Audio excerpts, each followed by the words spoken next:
Hello மக்களே! மாயா சின்னு செம்ம இன்ட்ரெஸ்டிங்கா போயிட்டுருக்கு. புவனேஸ்வரியா மாயா இனிமே இந்த ஊர்லயே இருந்துட்டு இருந்தான்னா நமக்கு தான் பிரச்சனை.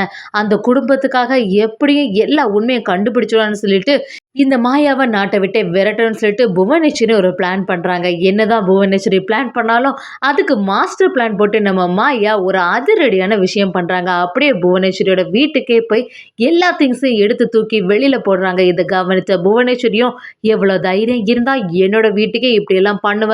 அப்படின்னு சொல்லவும், "உனக்கு தைரியம் இருந்துச்சுன்னா என் மேல கம்ப்ளைண்ட் பண்ணு பாப்போம்" அப்படிங்கிற மாரி மாயா சொல்றாங்க.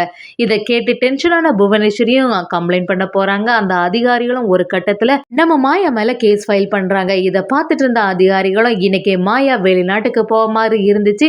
இப்ப கேஸ் அவங்க பேர்ல இருக்கனால இந்த நாட்டுல இருந்து அவங்க வேற எங்கேயுமே போக முடியாதுன்னு சொல்லிடுறாங்க. இத கேட்ட உடனே புவனேஸ்வரி அப்படியே ஷாக் ஆயிடுறாங்க. ஐயோ! நம்ம போட்ட பிளான் எல்லாமே சொதப்பிட்டு இந்த மாயா இவ்வளவு புத்திசாலியா இருக்காளேன்னு புவனேஸ்வரின்னு நினைக்கிறாங்க. அந்த சீன் எல்லாம் செம மாஸா இருந்துச்சுன்னே சொல்லலாம். வீடியோக்குள்ள போறதுக்கு முன்னாடி நம்ம சேனலுக்கு ஒரு லைக் அண்ட் சப்ஸ்கிரைப் பண்ணுங்க மக்களே. அப்படியே பக்கத்துல இருக்க பெல் ஐகானை கிளிக் பண்ணுங்க. அப்பதான் நான் போடுற வீடியோ எல்லாம் உங்களுக்கு நோட்டிபிகேஷனா வரும். அதிகாரிகளும் வந்து நம்ம மாயா கிட்ட இப்படி சொல்லவும், மாயா அப்படியே அதிர்ச்சி ஆயிடுறாங்க. இந்த நாட்டை விட்டே போகணுமா? 6 மாசம் ஆகிட்டா விசா எக்ஸ்பர்ட் ஆகிட்டு நினைக்கிறாங்க. அதே சமயத்துல சீனுவும் நம்ம மாயா கிட்ட என்ன சொல்றாங்க, "மாயா இப்ப என்ன பண்றது? எப்படியாவது நீ இந்த நாட்டுல தான் இருக்கணும். உன்னை விட்டு நான் பிரிஞ்சு எங்கேயுமே இருக்க மாட்டேன்." அப்படின்னு சொல்லவும் மாயாவும் நம்ம சீனு கிட்ட, "நீ எதுக்குமே கவலைப்படாத சீனு. எப்படியா இருந்தாலும் அந்த அதிகாரிகள்ட்ட எல்லாம் பேசினா நமக்கு ஒரு ஐடியா கிடைக்கும்னு" சொல்லிட்டு அந்த ஆஃபீஸ்க்கே போக போறாங்க. அதே சமயத்துல இன்னொரு பக்கம் நம்ம தனாவுக்கு பயங்கரமா வருத்தமா இருக்கு. அப்படியே மாயா கிட்ட வந்து, "மாயா, கதிர் என்கிட்ட எல்லா விஷயத்தையும் சொன்னா, உன்னோட விசா எக்ஸ்பயர்ட் ஆகி 6 மாசம் ஆகுதா? நீ திருப்பியும் யுஎஸ் போகணுமா?" அப்படின்னு கேட்குறாங்க. அதுக்கு மாயாவும், "எனக்கு இந்த நாட்டை விட்டு போறதுல கொஞ்சம் கூட விருப்பம் இல்ல. கண்டிப்பா ஏதாவது பண்ணி இந்த நாட்டிலேயே இருப்பேன்னு" சொல்றாங்க. தனாவும் நம்ம மாயா கிட்ட, "நீ ஏதாவது பண்ணுவேன்னு எனக்கு நல்லாவே தெரியும். இதுக்கு பின்னாடி ஏதாவது சூழ்ச்சி இருக்குமோன்னு எனக்கு டவுட்டா இருக்குன்னு" சொல்றாங்க. இத கேட்ட மாயாவும், "எனக்கு அதே சந்தேகம் தான் இருக்கு. சரி, அதுக்கு பின்னாடி என்னதான் இருக்குன்னு விசாரிச்சா நமக்கு தெரிஞ்சிட போகுதுன்னு" நினைக்கிறாங்க. இன்னொரு பக்கம் பார்த்தீங்கன்னா, நம்ம ஜானகி அம்மாவும் பயங்கரமா வருத்தமா இருக்காங்க. "என்ன மாயா சொல்ற? இப்படியெல்லாம் இருக்குதா? என்ன பண்றது? நீ தான் மேரேஜ் முடிச்சாச்சுல, அதுக்கப்புறமா இந்த சிட்டிசன்ஷிப் வாங்கிருவல்ல, அப்புறம் எதுக்கு நீ திருப்பியும் அமெரிக்காவுக்கு போகணும்?" அப்படின்னு கேட்கவும், நம்ம மாயாவும், "இத்தன நாள் எந்த பிரச்சனையும் இல்ல. ஆனா திடீர்னு இப்ப வந்திருக்காங்கன்னா என்ன செய்றதுன்னு எனக்கும் புரியல. எப்படி இருந்தாலும் நான் இந்த வீட்ட விட்டு போக மாட்டேன் பெரியம்மா. அதனால நீங்க வருத்தப்படாதீங்கன்னு" சொல்லிடுறாங்க. பத்மாவும், பார்வதியும், சாருக்கும் பயங்கரமா சந்தோஷமா இருக்கு. இந்த மாயா நம்ம இந்த வீட்ட விட்டு போயிடுவா, எப்படியாவது அனுப்பணும்னு சொல்லிட்டு எவ்வளோ பிளான் பண்ணோம். எதுவுமே நடக்கல. இப்ப என்னடான்னா இந்த நாட்ட விட்டே போறான்னு சொல்லி பத்மா, பார்வதி பயங்கரமா சந்தோஷம் ஆகுறாங்க. அதே சமயத்துல சாரு கிட்ட போய், "சாரு, நீ நினைச்ச மாதிரி எல்லாமே நடக்க போகுது. கண்டிப்பா உனக்கும் சீனுக்கும் மேரேஜ் நடக்க போகுது. இதுவரைக்கும் இந்த மாயா தான் தொந்தரவா இருந்தா. இனி மாயா மட்டும் திருப்பி அமெரிக்காவுக்கு போயிட்டான்னா, அதுக்கப்புறமா சீனோட மனச நம்ம சரியா மாத்தி உனக்கே மேரேஜ் பண்ணி வச்சிடலாம். உனக்கு இப்ப சந்தோஷம் தானேன்னு" சொல்லிட்டு சாருவ பார்த்து கேட்குறாங்க. அத கேட்ட உடனே சாருவும், "நீங்க இத்தனை வருஷமாட்டி இத தான் சொல்லிட்டே இருக்கீங்க. இது நடந்தா சரி.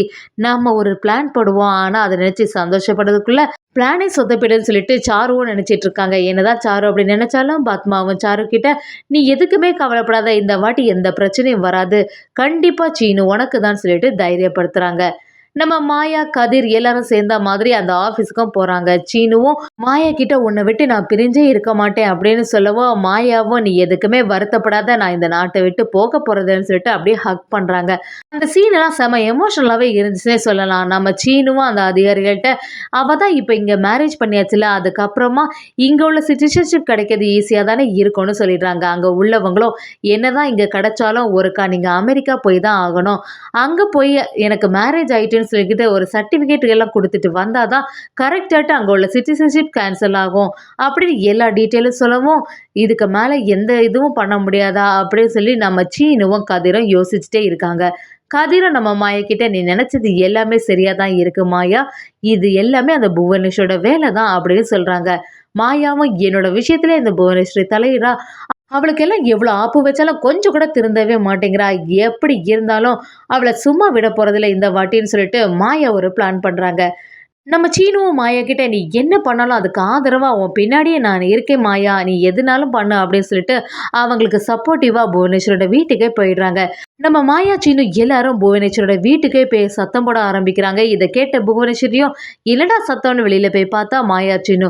புவனேஸ்வரி என்னதான் தடுத்தாலும் மாயா விடுற மாதிரி இல்லை. அப்படியே வீட்டுக்குள்ள வந்தோடனே என்ன நினைச்சிருக்க புவனேஸ்வரி, உனக்கு மனசுல எத்தனை வாட்டி தான் எங்க குடும்பத்துக்கு இவ்வளவு தொந்தரவு பண்ணுவ, தேவையில்லாம நீ எதுக்கு என்னோட விஷயத்துல எல்லாம் தலையிடன்னு சொல்லிட்டு நம்ம மாயா புவனேஸ்வரி சரியா வெளுத்து வாங்குறாங்க. அதுக்கு புவனேஸ்வரியா நீ எதை பத்தி பேசுற எனக்கு எதுவுமே புரியலன்னு சொல்லிட்டு என்னதான் சமாளிச்சாலும் மாயா விடுற மாதிரியே இல்லை. எல்லாம் தெரியாத மாதிரி நடிச்சிட்டு இருக்காத, நீதான் இந்த விஷயத்துல எல்லாம் ஏதாவது ஒரு பிளான் பண்ணியிருப்பேன்னு எனக்கு நல்லாவே தெரியும் புவனேஸ்வரி, என்கிட்ட நடிக்காதன்னு சொல்லிட்டு புவனேஸ்வரி சரியா வெளுத்து வாங்குறாங்க. இதை கேட்ட புவனேஸ்வரி என்னதான் சொன்னாலும் அதை கேட்குற மாதிரியே இல்லை மாயா, எவ்வளோ தைரியம் இருக்கணும்னு சொல்லிட்டு நம்ம மாயா வீட்டில் உள்ள எல்லா திங்ஸையும் சரியா தூக்கி எரிஞ்சிட்டே இருக்காங்க. இதை பார்த்து டென்ஷனான கார்த்தியை என்ன மாயா செய்ய, எதுக்கு இந்த வேலையெல்லாம் பண்ணிட்டு இருக்க, ஒழுங்கு மரியாதை உன்னோட வீட்டுக்கே திரும்பிப்போ, இதுக்கு மேலே இங்கே ஏதாவது பண்ணிட்டு இருந்தேன்னா நடக்கிறதே வேறன்னு சொல்லிட்டு கார்த்தியும் அவளெல்லாம் தடுத்து நிறுத்ததுக்கு பார்க்குறாங்க. என்னதான் தடுத்து நிறுத்தாலும் கார்த்திக்கும் அடிப்படுதுன்னே சொல்லலாம்.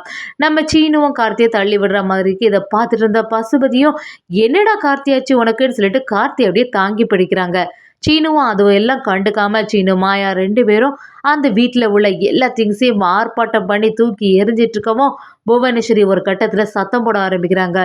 என்ன பண்ற மாயா, பேசாம நிறுத்துவியா நிறுத்த மாட்டியா, இதுக்கு மேலே ஏதாவது பண்ணியனா அப்புறம் நடக்கிறதே வேறன்னு சொல்லவும் மாயா கொஞ்சம் அமைதியாகிறாங்க. புவனேஸ்வரியும் எதுக்கு தேவையில்லாம இங்க வந்து சத்தம் போடுற, உன்னையெல்லாம் நான் கம்ப்ளைண்ட் பண்ணேன்னா என்ன ஆகணும் தெரியுமா அப்படின்னு சொல்லிட்டு எதிர்த்து பேசுறாங்க. அதை கேட்ட மாயாவும் உன்னால இப்படி பேசிட்டே தான் இருக்க முடியும், நீ பேச மட்டும் தான் லாயக்கு, செயலுக்கு எதுக்குமே லாயக்கு இல்லை அப்படின்னு அசால்ட்டா பேச ஆரம்பிக்கிறாங்க. இதை கேட்ட புவனேஸ்வரி அப்படியே டென்ஷன் ஆகி என்ன சொல்ற நீ, நான் கம்ப்ளைண்ட் பண்ண மாட்டேனா, இப்பவே பாரு உன்னை ஜெயிலுக்கு தள்ளுறேன்னு சொல்லிட்டு அப்படியே அதிகாரிகள்கிட்ட நம்ம மாயாவை போட்டு கொடுக்குறாங்க. கொஞ்ச நேரத்துல மாயாவும் ஸ்டேஷனுக்கு வராங்க. அங்க உள்ள அதிகாரிகளும் மாயா கிட்ட வந்து இங்க பாருங்க, நீங்க இவங்க வீட்டுல போய் ஆர்ப்பாட்டம் பண்ணீங்களாமே, அவங்க கம்ப்ளைண்ட் பண்ணியிருக்காங்க அப்படின்னு சொல்லவும் அதை கேட்ட மாயாவும் ஆமா நான் தான் இதெல்லாம் செய்தேன், உங்களால என்ன பண்ண முடியுங்கிற மாதிரி பாக்குறாங்க. புவனேஸ்வரியும் பாத்தீங்களா சார், அவளே உண்மையை ஒத்துக்கிட்டா பேசாம அவளை கம்பி என்ன வச்சிடுங்க அப்படின்னு சொல்லிடுறாங்க. அதே சமயத்துல மாயாக்கு ஆதரவா பேச வந்தவங்களும் இன்னைக்கு அவங்க ஃபாரின் போக வேண்டியதாட்டு இருந்துச்சு, இந்த கேஸ் இருக்கனால இப்ப போக முடியாது போல அப்படின்னு சொல்லிடுறாங்க. இதை கேட்ட உடனே மாயா அப்படியே சிரிக்க ஆரம்பிக்கிறாங்க.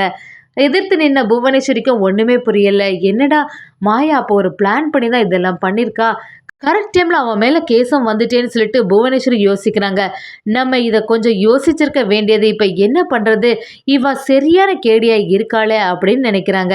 மாயாவும் புவனேஸ்வரியை பார்த்து என்ன புவனேஸ்வரி, நீ என்ன பிளான் போட்டாலும் எதுவும் நடக்க போறது இல்ல, நீ எனக்கு ஆப்பு வைக்கலான்னு பார்த்தல, நான் உனக்கு எல்லாத்துக்கும் சேர்த்த மாதிரி ஒரு ஆப்பு வச்சேன் பார்த்தியா அப்படிங்கிற மாதிரி நம்ம மாயா அசால்ட்டா புவனேஸ்வரியை பார்க்குறாங்க. புவனேஸ்வரியும் நம்ம மாயக்கிட்ட என்கிட்டயா உன்னோட ஆட்டத்தை எல்லாம் காட்டுற, இனிமே நான் உன்னை சும்மா விட போறது இல்லைங்கிற மாதிரி மாயாவை பார்க்குறாங்கன்னே சொல்லலாம்.